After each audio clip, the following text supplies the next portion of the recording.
is it that someone with shallow thinking ends up in charge, while the truly capable remain in the shadows? Have you ever noticed how people who can barely manage the basics somehow climb to the top? They speak with confidence, act decisively, sound certain, yet behind all that bravado often lies confusion, incompetence, and chaos. Meanwhile, those with real ability and integrity are often overlooked, sidelined, or ignored.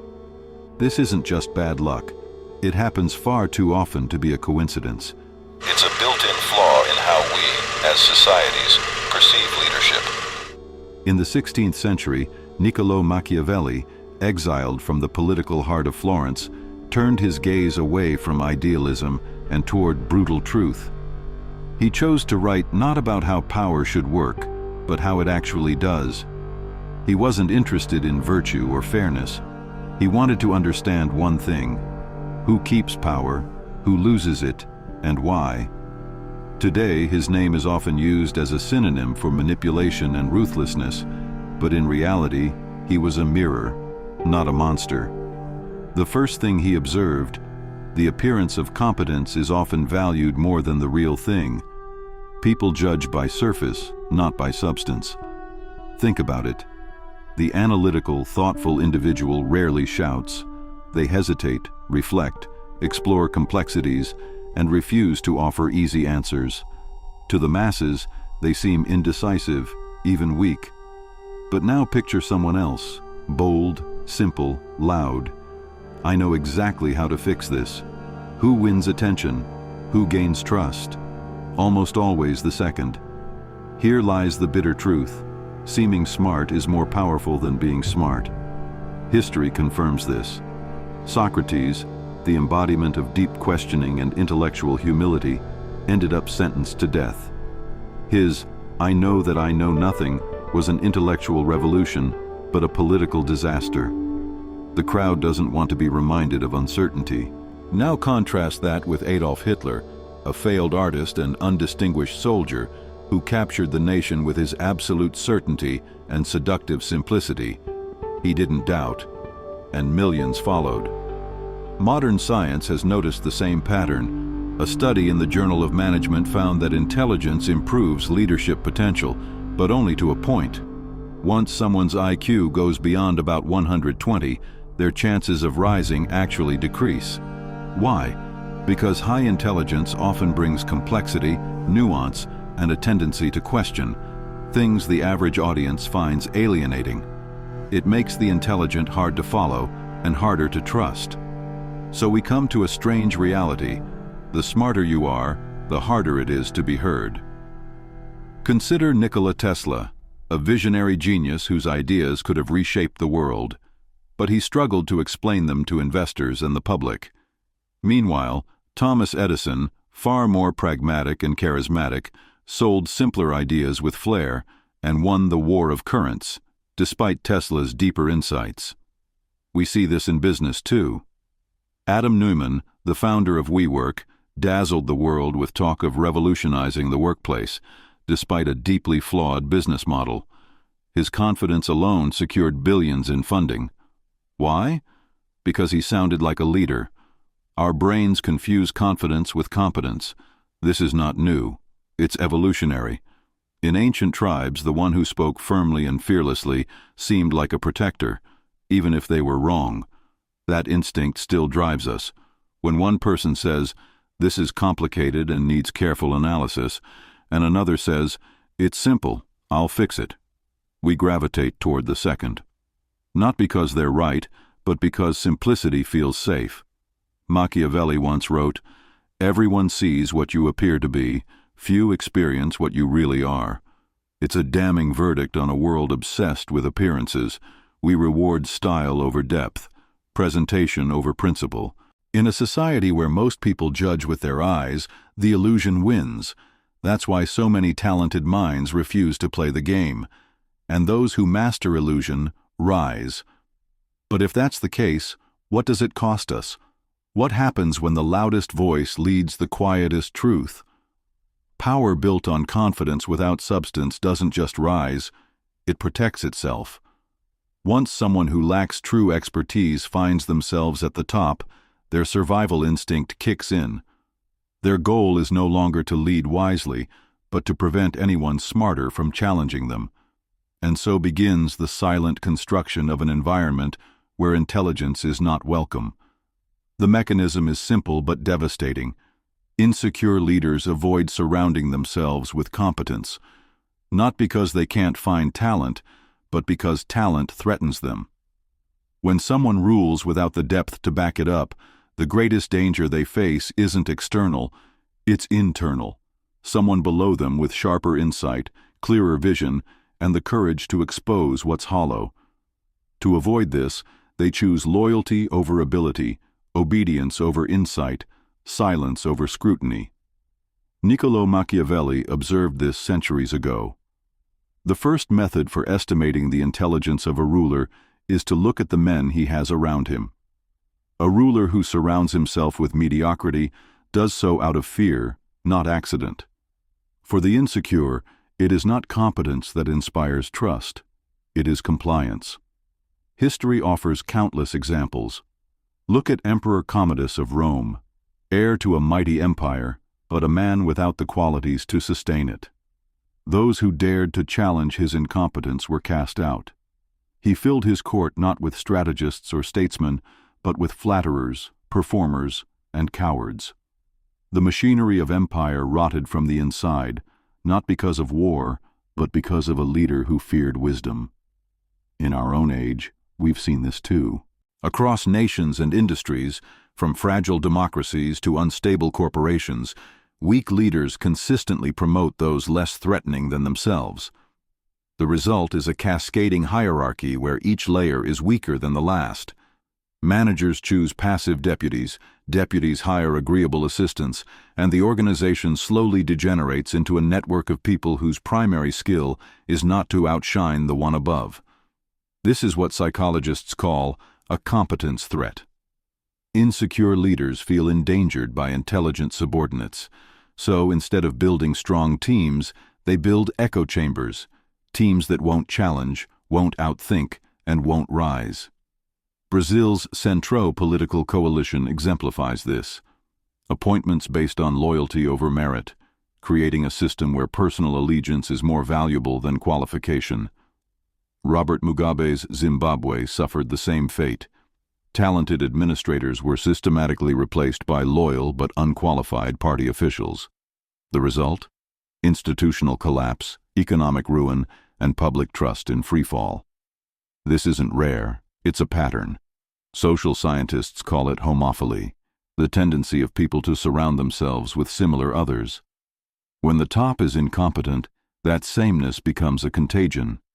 Mediocrity breeds mediocrity. And still, most people stay silent. Why? Because in systems like these, questions are seen not as a search for truth, but as an attack. If you ask, "Why did we make this decision?" you're accused of insubordination. If you highlight an inconsistency, you're labeled not a team player. Doubt becomes rebellion, and rebellion is punished.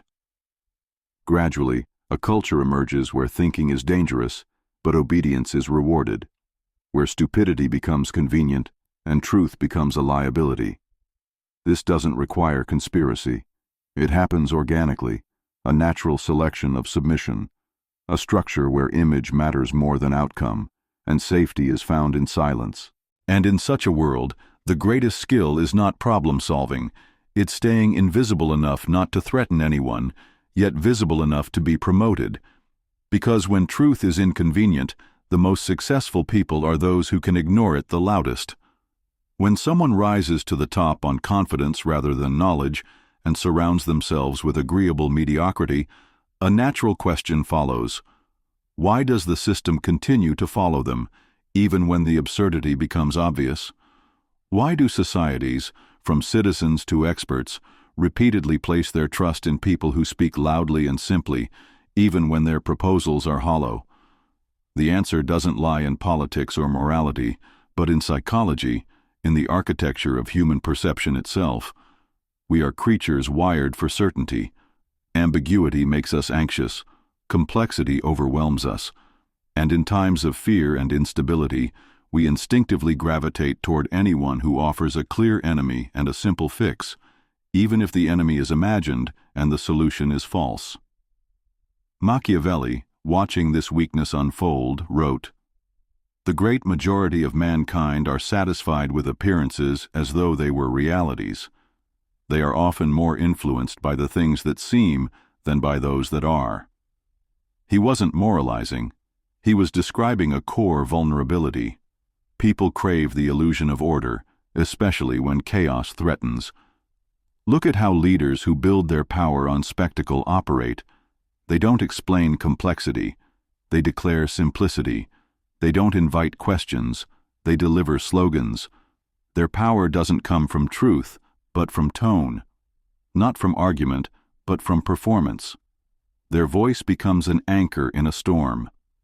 In psychology, this is known as a need for cognitive closure, the desire for a quick, clear answer, especially under stress. The more uncertain the world becomes, the more people long for straightforward, even incorrect conclusions. The phrase, "I'll fix it," works because the honest answer, "This is complicated and will take time," is psychologically unsatisfying. A 2017 study from Yale revealed something deeply troubling. When participants were given complex mathematical problems about public policy, they interpreted the data correctly only when the outcome aligned with their political beliefs. If it didn't, even highly intelligent people began twisting the math to protect their views. In other words, we often use intelligence not to find the truth, but to defend what we already believe. The smarter someone is, the more sophisticated their self-deception can become. Intelligence doesn't make us immune to bias. It just makes us better at rationalizing it. This is why nuanced, honest, multi-layered positions so often lose. Because they trigger anxiety, because they require effort. And when people are under stress, effort becomes intolerable. That's when the simple, confident voice wins, the one offering an illusion of control. Take the climate crisis, for example. Scientists say, there are many possible scenarios, and outcomes depend on policy, behavior, and global action. But public figures, on both extremes, say, we have 5 years before extinction, or it's all a hoax. Guess who gets the spotlight? The ones who speak in absolutes. And who's right? The ones no one hears. It's the same in healthcare. Doctors speak of trade-offs, risks, individual variation, but an influencer or politician declares, this treatment is poison, or this is the cure. Their certainty makes them memorable, not correct, just louder. And here arises an especially dangerous effect, a cognitive vacuum.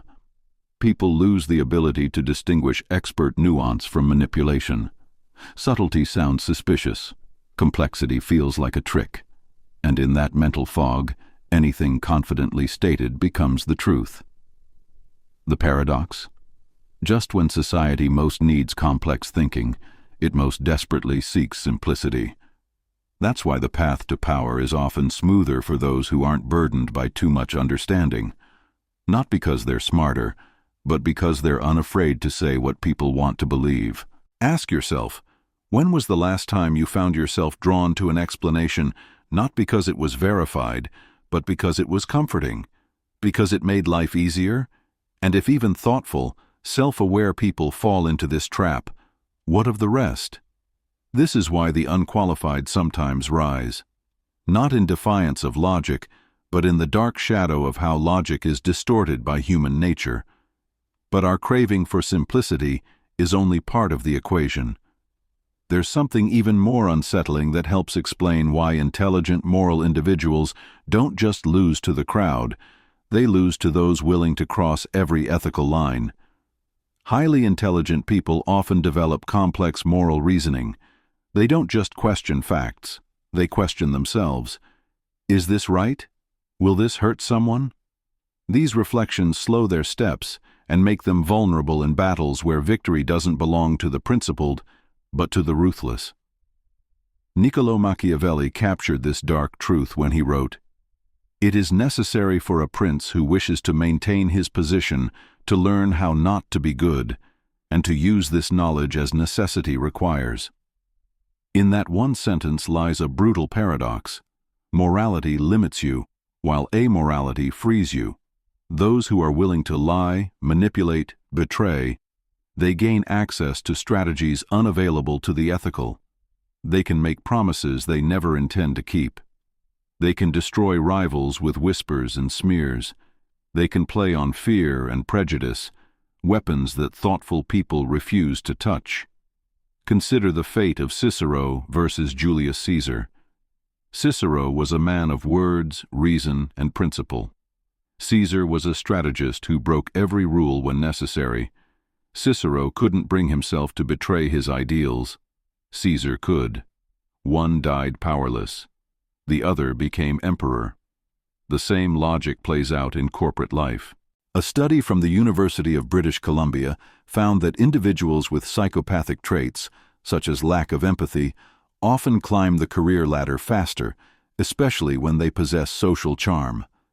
These people lie, manipulate, and construct convincing illusions, and they get promoted.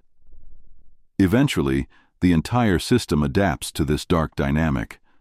Not because everyone is evil, but because survival demands it. Those unwilling to play dirty are pushed out. The rest either adopt the same tactics or become servants of those who do. This is how the system begins to rot from within, not with a bang, but with a quiet normalization of deceit. Game theorists call this a race to the bottom. Once someone starts winning through manipulation, others must follow or be left behind. Slowly, morality becomes a handicap. Ethics are mistaken for weakness. Kindness becomes a liability.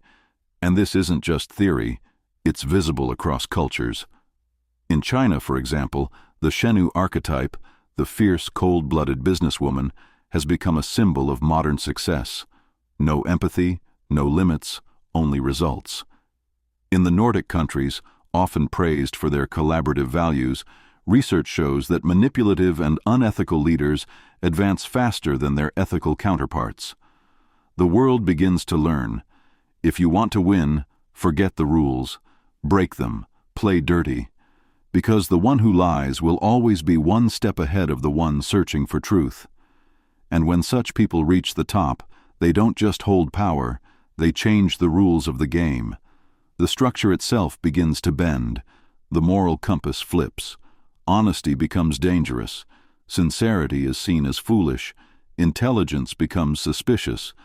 What remains is a system where victory belongs not to the best, but to the one least afraid of destruction. When the immoral rise to power and begin to reshape the system to serve themselves, the final and most dangerous phase begins, the institutionalization of stupidity. The system no longer merely tolerates incompetence, it protects it, rewards it, and reproduces it. But how? First, through the destruction of feedback. If you can't receive honest input, you can't correct mistakes. In systems where power fears truth, what dies is not just innovation, it's the very possibility of growth.